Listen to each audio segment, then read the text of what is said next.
This tutorial is about turning my old duvet inner into a homemade mattress protector. For a king single bed, I needed a mattress protector, so I thought I'll make one from what I have. I measure the width of the mattress protector and I trim off the excess.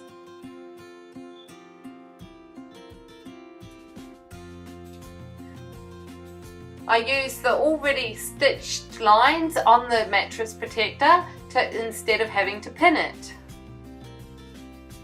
I then trim all the way along the edge, as neat as I can, ready for sewing. Now I'm serging down the sides of the mattress protector. I will serge down one side, making sure that I have all the bits in there.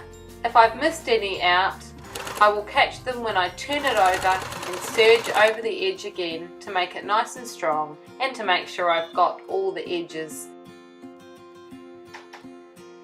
I put the mattress protector back onto the bed just to check it out.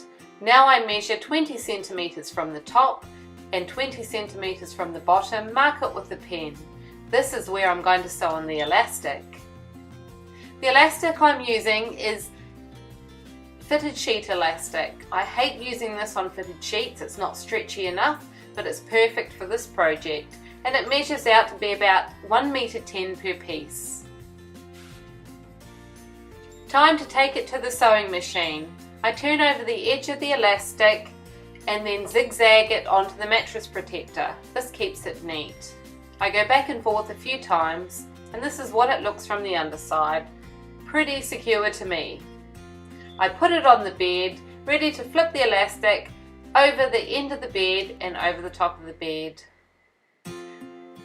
It fits well and it's nice and secure, and the elastic isn't pulled too tight. I haven't spent a single cent, and that keeps money in my pocket.